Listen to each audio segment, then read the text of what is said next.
Hello and good evening. You are watching Newsplus right here on ZTN Prime. My name is Faith Nyaude. Thank you so much for joining us. Let's take a quick look at stories making the headlines tonight. President Emerson Mnangagwa and his Chinese counterpart Xi Jinping have announced the upgrading of their two countries' relations to an all-weather community with a shared future. The two leaders held high-level talks today at the Great Hall of the People in Beijing. Details of that meeting coming up here on Newsplus. A major breakthrough for Zimbabwe's horticulture sector. The country can now export blueberries to China. We have reactions to that development from players in the sector. Stay tuned. We shall also look at the latest efforts to upgrade Charles Prince to an international airport with about 300 hectares of land set aside for the expansion of the facility. And in sports, later on, we give you the latest on the Warriors' preparations for Friday's World Cup qualifier against Benin.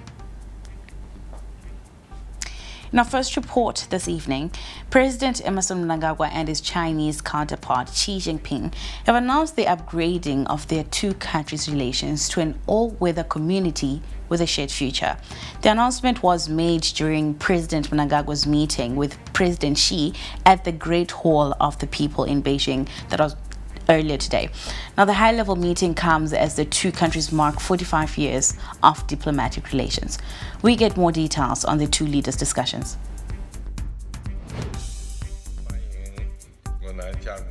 A warm handshake between the two leaders, a show of genuine partnership and mutual respect. Thereafter, an exchange of diplomatic pleasantries, an affirmation of a growing bond, one forged in war and is now being strengthened in trade and cooperation. President Mnangagwa and his Chinese counterpart Xi Jinping met at the Great Hall of the People in Beijing today, a day after China's 80th Victory Day. They spoke with one voice, expressing unflinching commitment to upgrade relations to an all-weather Zimbabwe-China community with a shared future, a landmark step in a partnership spanning more than 4 decades. Your Excellency, it has been 45 years since the establishment of Zimbabwe-China diplomatic ties. These excellent relations have stood the test of time and continue to grow from strength to strength. Our friendship and partnership is matured. Zimbabwe therefore welcomes the deepening and elevation of our relations from the previous comprehensive strategic partnership of cooperation to an accord all-weather Zimbabwe-China community with a shared future. End of quote. President Mnangagwa paid tribute to China's sacrifices in the Second World War, adding that the spirit of resilience of the Chinese people will remain an inspiration for generations.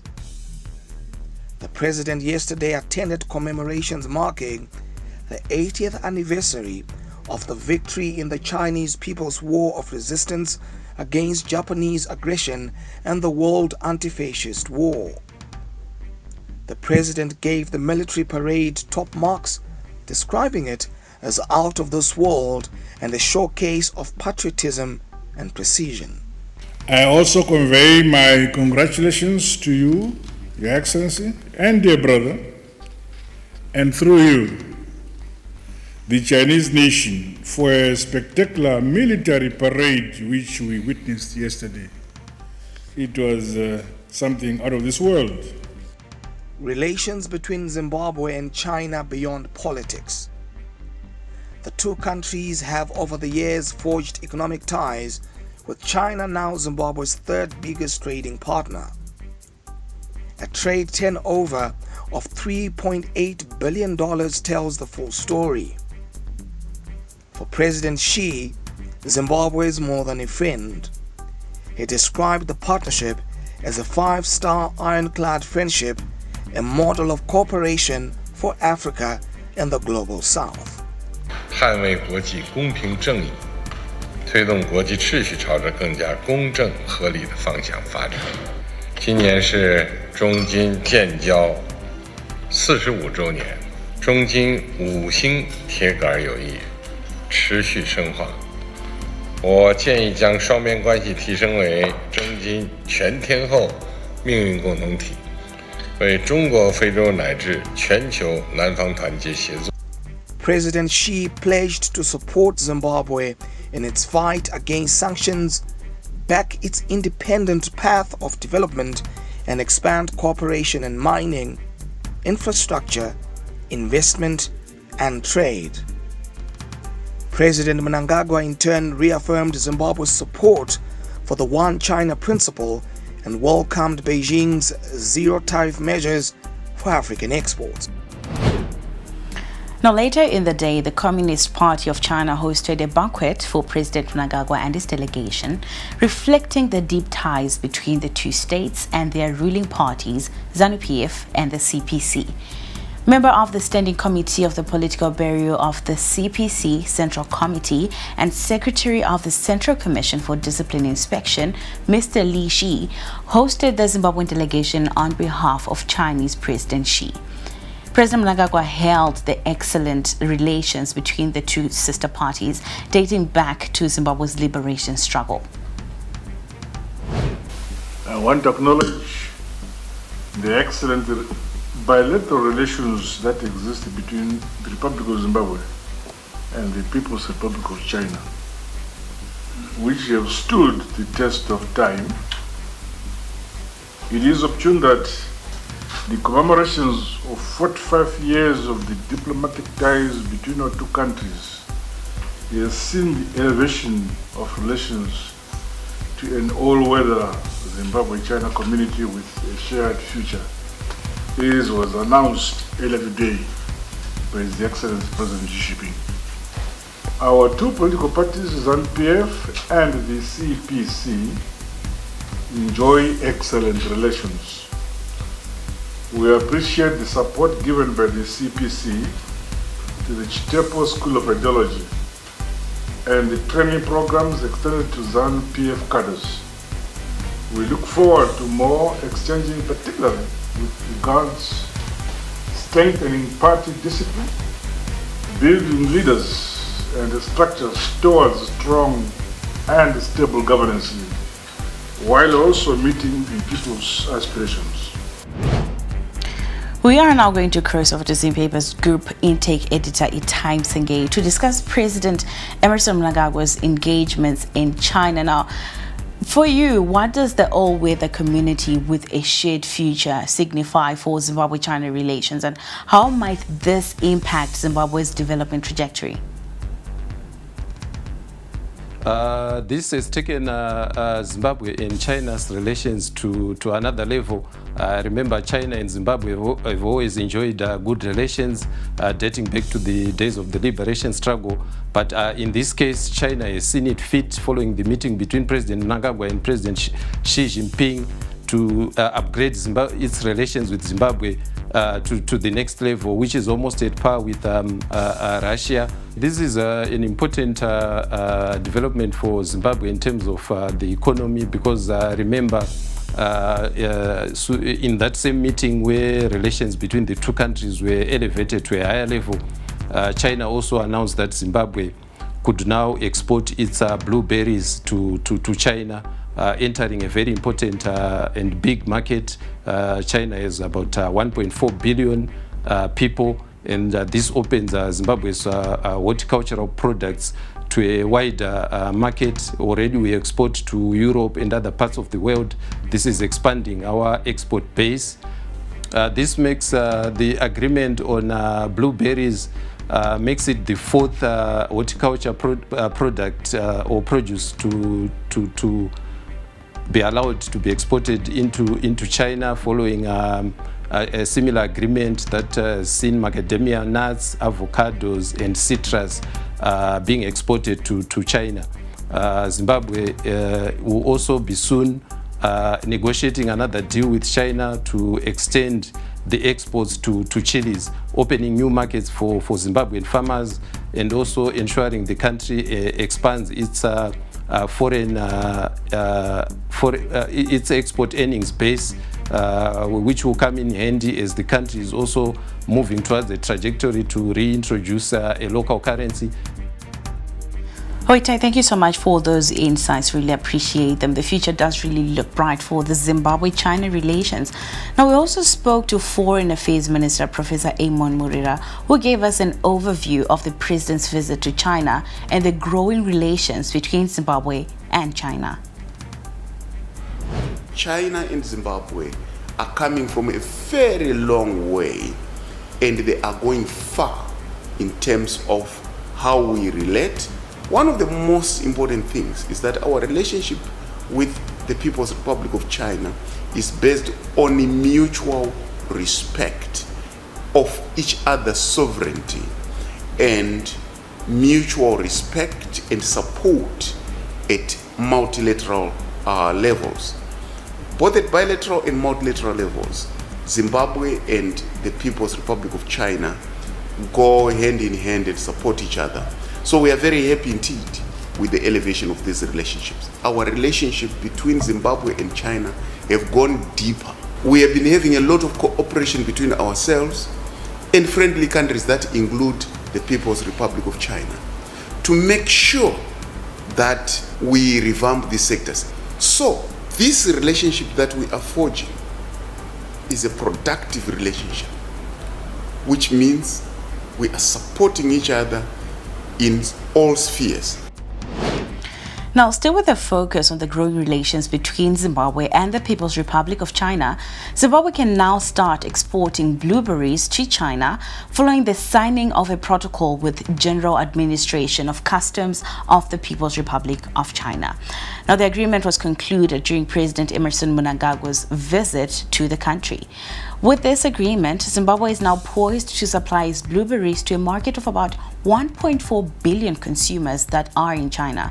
Horticultural Development Council Chief Executive Officer Linda Nielsen described the agreement as a milestone for Zimbabwe's horticulture sector. The signing of the Blueberry Protocol between China and Zimbabwe is a major breakthrough. It's taken many years of work and collaboration between various stakeholders, including the HDC, our growers, government and China. Our goal has always been to open new markets, and China is one of the world's largest fruit markets. Access for Zimbabwean blueberries creates new opportunities for our farmers. It reaffirms Zimbabwe's position as a serious player in the global berry export. Meanwhile, Vice President Kembo Mohadi has concluded his four-nation tour, which saw him assessing the state of liberation war shrines in countries from which Zimbabwe launched its war of independence. The visits were informed by broader efforts to preserve the legacy of Zimbabwe's liberation struggle by restoring and maintaining sites of national historical importance within and outside of the country. Now, the VP started off his visits mid-August in Angola, then Zambia, Tanzania, and finished off the tours in Mozambique. In an interview before departure at Vilankulo International Airport, that is required at each and every country where we lodged our liberation struggle from. We're therefore going to sit down, sift through the information that we have, and then strategize and then come up with a way forward of what we are going to be doing next. I think yesterday the last stop was at Masinga. You see how Masinga was developed. It's actually a tourist area or stop. So we would want all these shrines where our comrades fell to be turned into something like what we saw in Masinga. We need to establish interpretive centers that will tell the story of what happened at each and every shrine. Well, there are talks to transform the Charles Prince Airport into an international airport. We'll give you details when Newsplus comes back.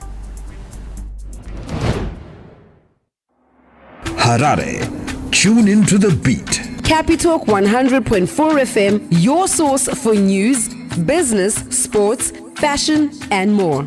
Experience the pulse of Harare's culture and lifestyle. Capitalk 100.4 FM, Harare's top radio station. Join the conversation with Zimbabwe's top personalities. Subscribe now for fresh and infotainment content daily. Capital 100.4 FM, Harare's heartbeat.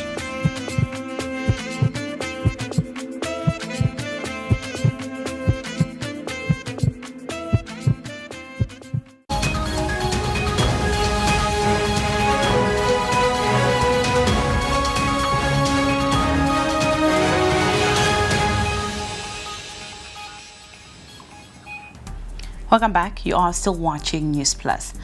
Now, government through the Ministry of Lands has availed over 300 hectares of land for the expansion of Charles Prince Airport, which currently occupies 171 hectares to suit the international standards. The airport is poised for an upgrade to similar standards as the Robert Gabriel Mugabe International Airport. At present, Charles Prince Airport is being used as a dedicated hub for light aircraft and flying academies. In a move to expand Charles Prince Airport to an international standard, Lands Minister Dr. Enshas Masuka has identified over 300 hectares of land for the project. This comes after a directive by President Mnangagwa's infrastructural development drive, which includes the upgrading of the country's airports. Minister Masuka says the next step is to work with the Surveyor General and the Department of Lands Management to finalize the plans, with a target to move forward by next week. We sent a team to do the preliminary feasibility, and today we wanted to see whether that land is indeed suitable.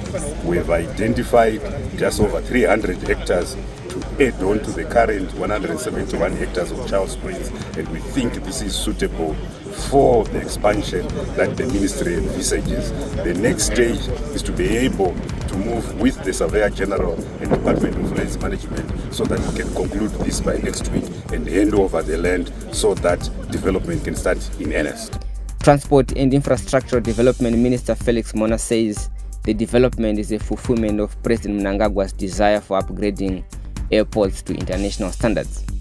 The minister adds that government will continue to modernize airports, including the Mutasa Road District Airport, as part of its infrastructure development plan, which will also be in a position to accommodate even 2-3 runways. And we are happy, and I want to thank my colleague minister, who has also paid heed to what His Excellency said, and he has availed the land, which falls under the purview of Shimba Road Council. And we are happy that we've seen the land, and now we've got a roadmap when the land is going to be assessed in terms of the Surveyor General, and thereafter handed over to the ministry through the RDC. And we are happy that with speed, you'll see us now embarking on this project, which we are already starting with the feasibility study, working closely with the contractor who then had the mandate of reconstructing the Robert Gabriel Mugabe International Airport. The establishment of the international airport signals a proactive approach by government to invest in infrastructure that supports growth and accessibility across the nation. Latwo Nyangu for ZN Prime at Charles Prince Airport. Once the Eastern Highlands stood tall as a beacon of all that is beautiful, that glitter remains intact, but the place forgotten. World Tourism Day on the 27th of September should mark the dawn of a new era for this tourist attraction in Zimbabwe. The hosting of the Sanganai Hlanganani Kumbanai Tourism Expo from the 10th to the 12th of September in Mutare could not have come at a better time. Tafaras Wachiwe gives us more.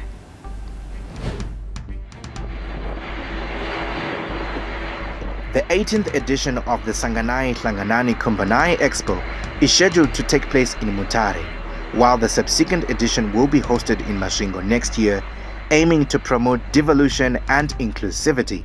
Definitely a historic moment of the life of Sanganai Expo, where you may be aware that for the first time the Expo has been moved to Manicaland from the traditional host Bulawayo.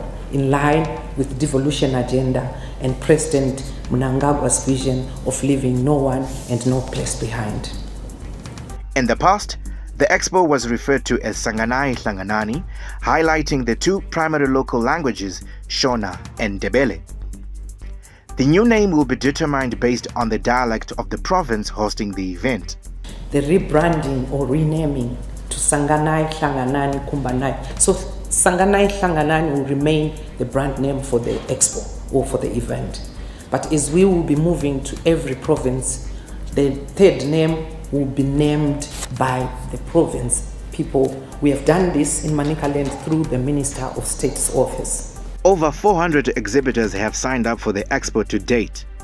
Occupying an area of 5,902 square meters, this includes 65 accommodation firms, 40 travel agency companies, 18 car rental services, 9 advertising associations, 11 airlines, 79 service providers and suppliers catering to the tourism sector, 42 government parastatals and institutions, 31 higher education institutions, 8 international stands, 4 companies specializing in conference and event planning, 10 provinces, 72 rural district councils and urban councils, as well as 25 SMEs, tour operators and transport service providers. 83 international companies from Japan, China, Hong Kong, India, the USA, the UAE, Germany, South Africa, France, the UK and Rwanda have signed up to showcase their offerings and engage with our local community. The timeless resumption of services by the NRZ and Air Zimbabwe to Mutare has significantly boosted attendance for the expo. The development of infrastructure serves as a fundamental component for the success of the tourism sector. As we speak, we have loads of equipment there right now, just to make sure a smooth drive to Mutaras Falls. But outrightly, it needs to be actually constructed to be tarred road for easy access. But at the moment, for what we are going to do and going forward, as we work with the local government, they've done a lot of work during the preparations of this exhibition. Grand Reef Airport in Mutare, which last functioned decades ago, has resumed services while a beach party will be held at Betonov Bridge annually. Deputy Minister of Tourism and Hospitality Industry, Tongai Mnangagwa, says we could see new developments at Betonov Bridge. All things being equal after the feasibilities, we may actually have a new bridge on the side, and that place will just be a tourist attraction that we'll be doing. Annually we'll be doing the beach party there. And this is the second time to go there and do a beach party. And everyone is invited to be with us there. Job opportunities and increased business among hotels will be expected as a result of the influx of local and international visitors. Additionally, infrastructural development will leave the province better off. The hope is that it will elevate the Eastern Highlands as a prominent tourist attraction. Tafaras Buchiwe for ZTN Prime. Now, still on the tourism front, the National Railways of Zimbabwe will be running a special rail leisure train service between Harare and Mutare during this 18th edition of the Sanganai Hlanganani Kumbanai Tourism Expo. Now, the NRZ is currently finalizing the refurbishment of coaches to be used for this purpose at its Blayo mechanical workshops. The entire stretch of the railway line between Harare and Mutare has since been fully rehabilitated to provide passengers smooth rides. NRZ did run a trial from Chegutu to Harare on Wednesday, which was attended by different stakeholders. More in the following report. For years, the Harare-Mutare railway route had lain dormant, leaving a void in the transportation network. But after a successful trial run, the National Railways of Zimbabwe has received the route with the launch of the rail leisure train service. The last time that I was on a train was when I was in primary school. It's good to see that it's still functioning very well.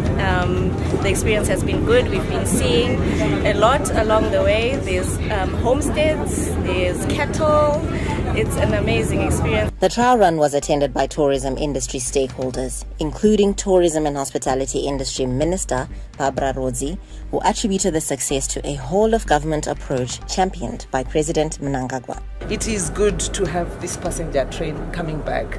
We have different passengers that crisscross the country, that travel the country, and a passenger should choose what they want to use. Any tourist or any guest in our country, whether it's domestic tourism or it's international tourism, we should be able to choose whether I want to use the road, or I want to use the rail, or I want to use the air to get to my destination. Excitement to see the revival of rail travel in preparation for the upcoming Sanganai Hlanganani Kumbanai Tourism Expo is building up. The luxury train, with its refurbished coaches and capacity for 243 passengers, promises to be more than just a mode of transportation. It's offering an experience. We are saying, as Enara said, we came up with the idea together with our stakeholders, in principally the Zimbabwe Tourism Authority, to come up with an idea of a luxury train to traverse the area between Harare and Mutare during the Sanganai Hlanganani Kumbanai Tourism Expo. This luxury train consists of 15 luxury coaches and diners, and with a carrying capacity of 243 passengers. With its launch, Zimbabwe's tourism scene has been given a new lease on life and endless possibilities. This is not just about reconnecting two cities, it's about reigniting a passion for exploration of Zimbabwe's scenic views. Motanai Sansole, CTM Prime. Meanwhile, newly appointed National Railways of Zimbabwe Board Chairperson Dr. Mishek Sibanda says that he is determined to help revive the parastatal. Dr. Sibanda says the focus is to restore NRZ to its place as a key player in the country's economy. He was unveiled at NRZ headquarters in Blayo this Thursday. I was equally shocked when I was called that can I assist in making this organization to be what it should be. In other words, a driver in terms of making our development, especially not only within that area, but the entire economic development which other countries in the neighborhood have already tried to implement. Now let's talk about education, where educators are calling on the government to tailor its early warning system to the diverse needs of students to make it more effective in reducing school dropout cases. Now, last year, about 50,000 students left school, and the system is part of initiatives to curb dropouts and readmit students. The early warning system is a data-driven approach that identifies students at risk of dropping out, giving teachers the tools to provide timely support. But Dr. Tendesai Mushamba, an educator, argues that the system should address the diverse challenges students face, ranging from cultural and socio-economical factors to geographical barriers. He said teachers and school administrators need training sessions on interpreting data. We also encourage both public and private schools to tailor support such as counseling, mentoring, to identify students that are at risk. We should also not forget that we are not living in silos, so community involvement is also paramount, where we are encouraged to engage parents and communities in the intervention process, enhancing accountability and support for students.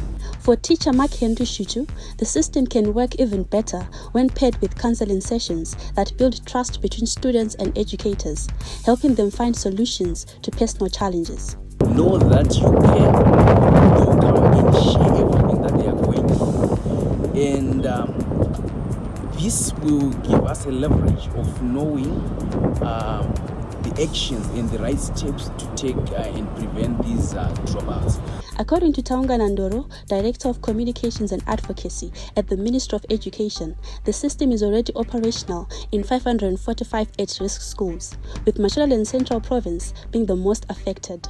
So far, we have rolled out the early warning system in about 30 districts, affecting at least 545 schools across the country. And these are the schools and the districts which we realize that have got a high risks of dropouts, and this is spread across all the provinces in the country. Alongside the interventions that are being made, the government says it is also retaining, reducing and readmitting any students who have dropped out of school. We are operating under the mantra of 3 R's, that is retain, reduce and readmit any children that are out of school. So anybody who is out of school must be retained in school.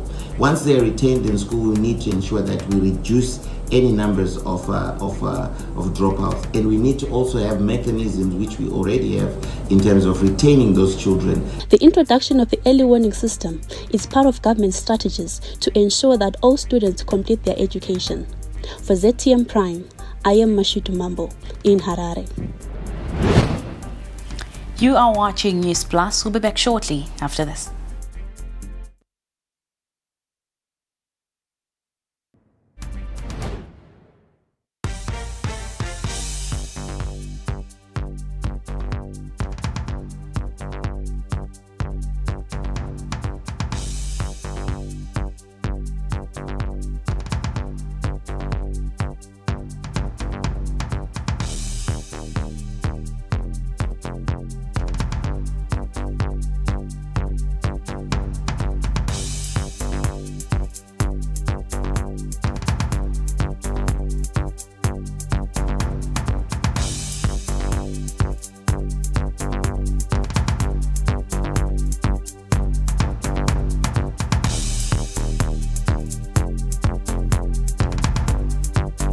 Didn't graduate. I guess I blew it. You couldn't advise him anything. He would just look at you and say, so who do you think you are? We were just like really spoiled. And then they just give me the receipt and I'd pay. That guy walks in one day and then he says that he wants to make a movie. He was blowing the money. There was just like this habit that he had where as soon as he got money, it was gone. I just didn't have the skills or the experience. This money, I could see it disappear so fast.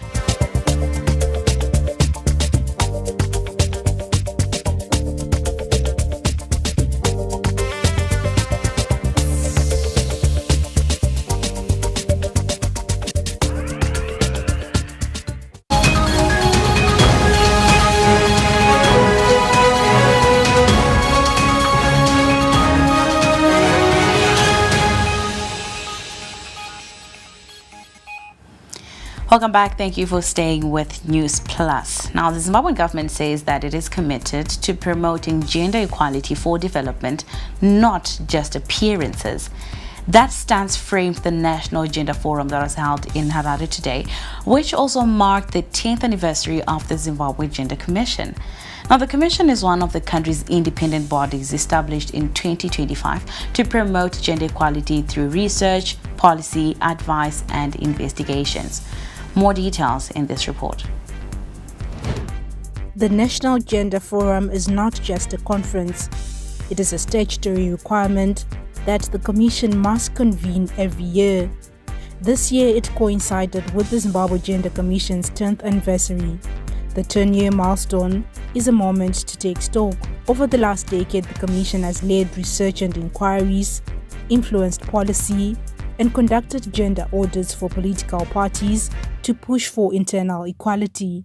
We have accelerated women's political empowerment through the Women Rise in Politics program, which has equipped aspiring female leaders with critical campaign skills and political acumen, shattering long-standing barriers to their engagement in governance processes. We have conducted gender audits of political parties and established a gender observatory to monitor gender issues in political and electoral processes. Beyond policy, the Commission has handled real-life cases, numbering over 11,000 since 2015. The cases range from workplace harassment, gender discrimination, property rights, child marriages, and gender-based violence. These cases include land and property disputes, child marriages, chieftainship conflicts, discrimination, violence and harassment in the workplace, and sexual and gender-based violence. The largest number of cases the Commission has dealt with to date are child marriage cases, followed by sexual harassment, both in the workplace and in tertiary institutions, a stark reminder of the challenges we must confront. The Zimbabwean government stance delivered by guest of honor Minister Monica Mchangwa was clear. Gender equality is a development strategy, not a box-ticking exercise. Zimbabwe has firmly entrenched gender equality as a cornerstone of its national development agenda. Guided by Vision 2030, our roadmap to an empowered upper middle income society, we recognize that sustainable development is impossible without the full and equal participation of our women, who constitute more than 52% in our. As the Commission enters the second decade, the call is clear: turn policies into action so that equality is felt in everyday life. Shera Munjinjema for ZTN News in Harare. Still on Newsplus, 10 families from Matete village in Murewa have been successfully moved to newly built homes, clearing a way for the completion of Kunji Dam. Over 453 families are set to be relocated in the course of the project. Speaking during the tour, the Minister of Agriculture, Dr. Anxious Masuka, said that families have been relocated close to their communities and they are being reorganized by their traditional leaders. Minister Masuka stated that the tour is part of the routine technical operational visits to assess the progress of various dam components. The President has directed that we complete two agents, and those two are Baishangani and Kunji Dam. Now we are at Kunji, we are doing a routine technical operational visit to assess progress with the various dam components. As you saw, we started to understand that the project is at 65% complete, and they've done quite a lot of work, and they are on course to pound water this season. But that has necessitated the urgent relocation of people that are on the spillway, and now what we are seeing here is that relocation, the reorganization of people. In the past, these people have been taken somewhere, but these are reorganized within their communities by the traditional leaders. The other component of this project is irrigation. Irrigation, the identification of the Vision 2030 accelerator blocks. Now let's take a look at news from around the world. We started off in Nigeria, where at least 32 people have died in Nigeria's northern Niger state after a boat sank in a river. The boat was reportedly overloaded, carrying about 100 passengers, including women and children, capsized when it struck a submerged tree stump on the river Niger in the Bogu area on Tuesday morning. Now, they were on their way to a nearby village to pay their respects to the family of someone who had recently died. More than 50 other people have been rescued, with 8 still missing and searches still going on. Still in Nigeria, destitute families displaced by conflict in northeastern Nigeria are finding nutrition centers closed or running low on food as a result of a collapse in aid funding from the US and other Western countries. An estimated 3.5 million children across Nigeria require treatment for severe acute malnutrition. The worst crisis is in the northeast, where 2.3 million people have been forced from their homes and farmlands during 15 years of war between Islamist insurgents and the army. Until this year, the US was providing 60% of funding for humanitarian operations in Nigeria until President Donald Trump froze aid in January, saying that other countries should step up. But Britain, France, Germany also and other important donors have instead cut their own aid budgets, and others have also announced cuts. Now, rescue operations are underway after a catastrophic 6.0 magnitude earthquake struck Nurgal district in eastern Afghanistan's Kuna province on Sunday. The earthquake flattened villages, destroyed more than 5,400 homes, and left thousands homeless. More than 1,400 people have been killed and over 3,500 injured in the quake, making it one of the deadliest natural disasters in the region's recent history.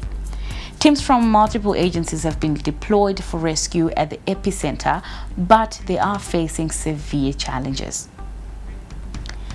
Now, online fast fashion retailer Shein received a 150 million euro, that's about 175 million US dollar fine on Wednesday from France's Data Protection Authority of the improper use of cookies, a decision the company contested and said it would appeal.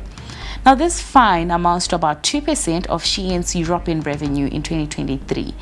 The government body charged with enforcing consumer data protection in France did say that Shein's website failed to comply with regulations in collecting consumers' data without consent.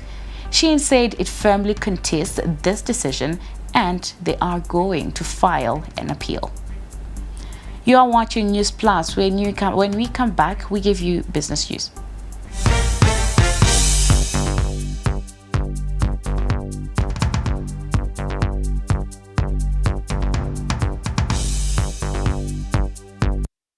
In our look at business, we start by casting a spotlight on issues of industrialization.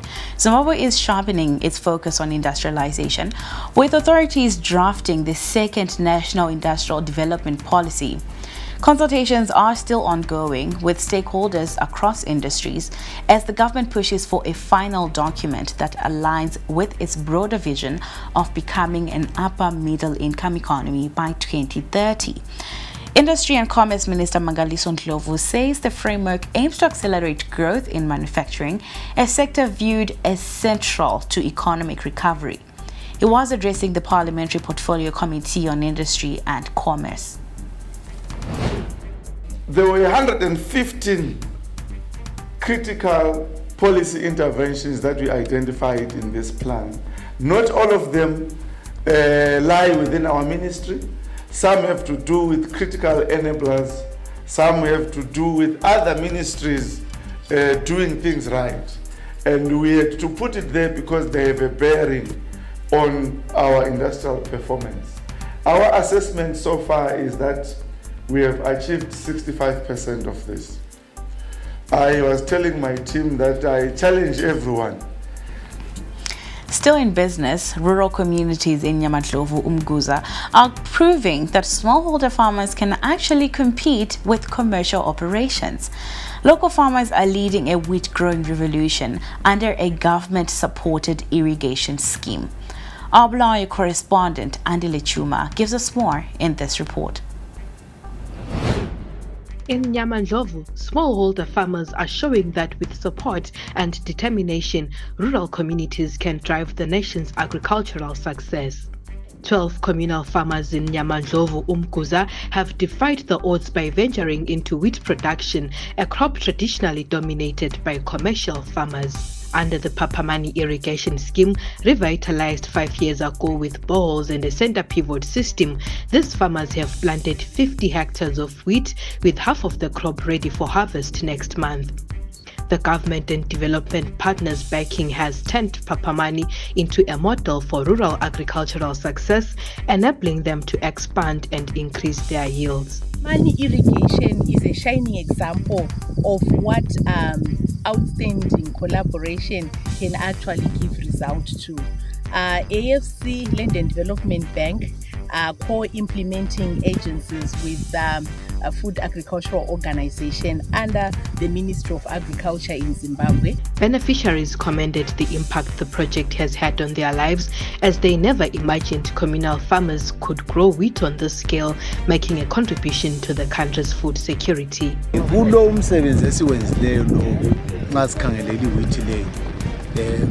Sibona ngani kuzasincedisa kakhulu now that even isikwelede esisitholileyo ipercentage yefawo kusikwelede esitholileyo it's just reasonable. 5% is manageable ebantwini abanje ngathi. Kwakufunakala izimali thina imali sasingelazo kodwa ke sabamba ngamandla ukuthi sithathe silapho abanye sithengisa izimbuzi izinkomo sakulungisa sathola ama-tractor e-center pivot. The Food and Agriculture Organization of the United Nations, FAO, has emphasized the need for continued investment in smallholder farmers, calling it essential for resilient food systems, describing Papamani as a model that can inspire other communities across Zimbabwe.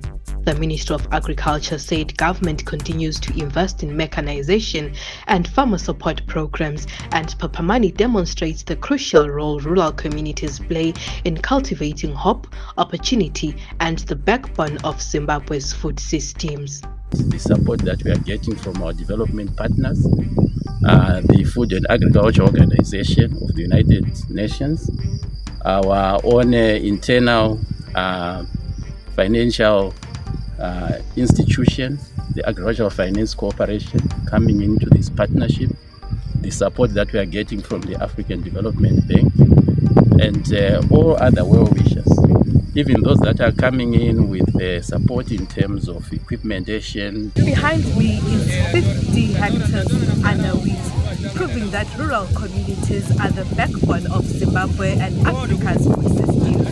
For ZTN Prime, I'm Angela Juma in Uza, Matebelele North Province. And now for some entertainment news.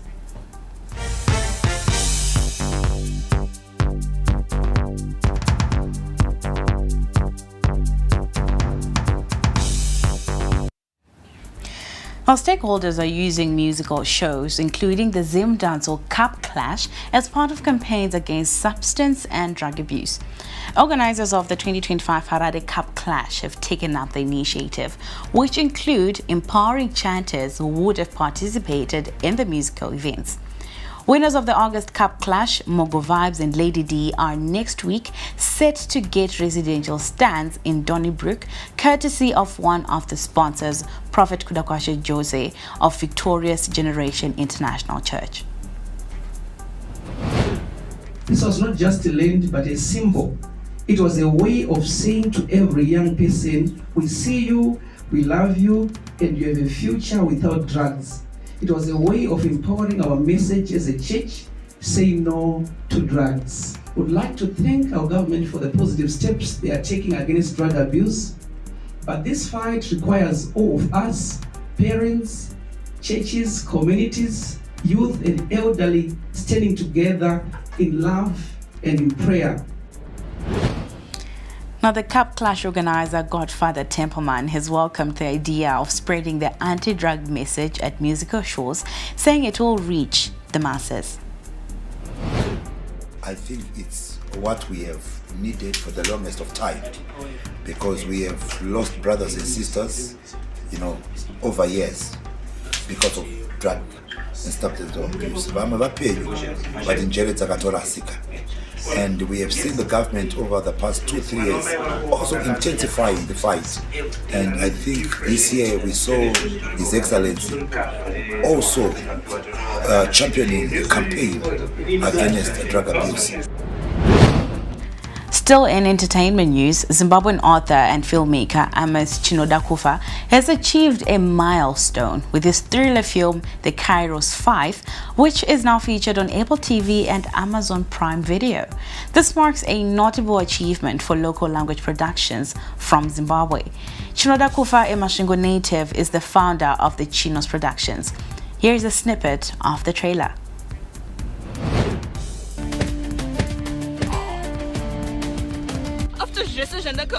John.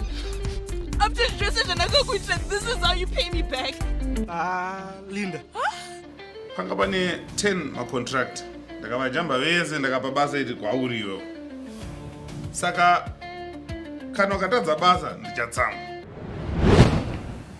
And now for some sporting action. They call me Racer X, or in this case, Racer J. Put your seatbelt on.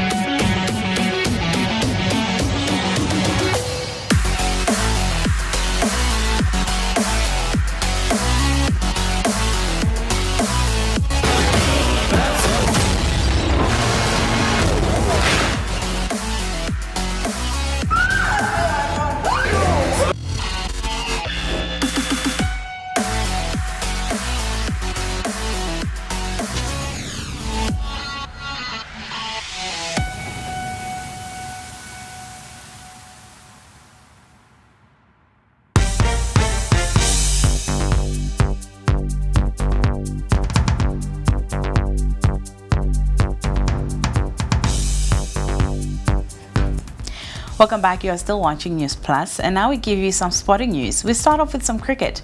Zimbabwe have qualified for the ICC Women's T20 World Cup Global Qualifier in Nepal after beating Uganda by 5 wickets in the semi-final of the Africa Qualifier in Windhoek, Namibia today.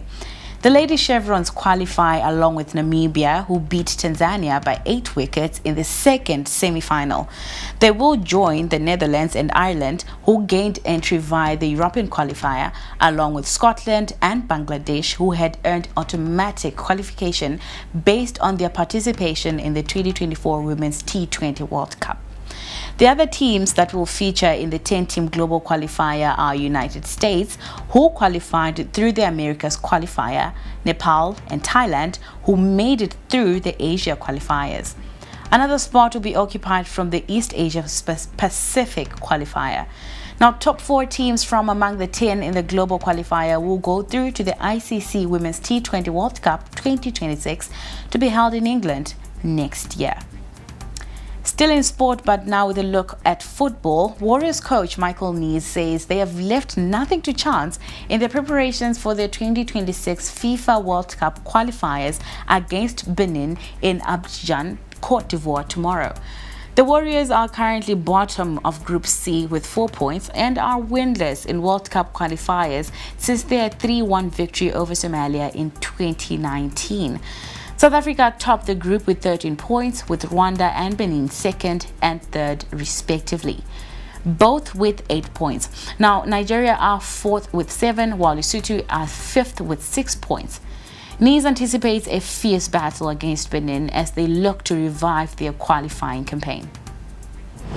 We want to field the best possible squad for this game, depending on the strategy, on the tactical approach, on the opponent, on our own previous performances, and so on and so on. There's many things we will consider, and so nobody will get a gift. Those who are on the pitch, they must perform. They showed that they get the trust to perform, and for me as a coach, actually, it's good because every game is serious. No, there's really something at stake. There's basically 6 matches with the game tomorrow until the AFCON, maybe 7, who knows, but roughly around that. And players have opportunity to show that they can be in the squad. We increased the pool of players. I can tell you now, every player is very good who's at the camp, and we have some very good players missing and some others who are not even who still were now for this camp considered, but who are also equally good. And World Cup qualification, yes, but also the AFCON. So there's nothing we can be, there's no room for any complacency. No? There's not so many opportunities until December. Every game, every player, every minute training must be seen serious. Well, there's a lot of things to consider who plays, but what I can tell you, it's getting, for me and for the whole coaching staff, because we are discussing everything and every possibility, it's getting tougher and tougher. Brendan Galloway has returned to the Warriors' fold and offers more options for Nees in defense. The UK-based player emphasized the need for team effort in the match. Fully fit, ready to go. Missed a couple camps because I had an injury, but really happy to be back with the team. We got 2 big games and we're also preparing for AFCON, so it's a really good camp and we're fully focused. Yeah, for sure. Anytime that I'm out on the sideline, it's frustrating, but I have to work hard with my club back home to get back fit, and then looking forward to joining back with the national team as well. Yeah, I love playing for my country. I love representing them. I love playing with the boys here. You know, we've got a really good team, a team that can really challenge at any level, so I'm really excited. They're also big games for our chances for the World Cup, but also we've got AFCON in our mind because we want to prepare 100% for that, and we want to be going into it fully focused as well, and it's around the corner, so we're all excited. Yeah, I think every game that we play is going to be tough. It's going to be representing different challenges. I don't really have anything for myself. I just have a target for the team, and we always want to win when we represent the country. So I think that's the most important thing, is the team. Meanwhile, leading midfielder Tivonge Rushesha is looking forward to making his senior debut against Benin. It's been really good so far with the gaffer, with all the team, with all the staff. It's been a very smooth, I guess, welcome back. The quality of training is really good, so yeah, I'm just grateful to be here. So even with the new people who I've seen from when I previously came, everyone's quality players. Even when I had first come, you could tell that everyone who gets selected, they're of a level where they have to earn their spot, so the quality of each player is top. Yeah, it's been really good. Obviously, we spoke. First time we met was back in April. He said his requirements, what he needs from each player to be selected. Since I've been to the camp, he's been really welcoming. He's explained each point of what he wants from each player very well. So it's been really good. It's been of a high standard. I think I bring. The Warriors will play Benin at 6 p.m. Zimbabwean time tomorrow. Now, still in football, Highlanders will play Rentals in a rescheduled Chibuku Super First Round tie at Nyamuga Stadium in Kariba on Sunday. Boso have endured a difficult league campaign, but with Peter De Jong returning for a second stint with the club last month, results have been positive. Now, De Jong is now looking forward to translating that form to the Chibuku Super Cup. Yeah, tough game because away game. Opponent that stay much higher than us on the log. Other side, the cup game is a cup game. Everything is possible. Of course, the favorite is Herentals. So look to the season where they stay and how many points they have.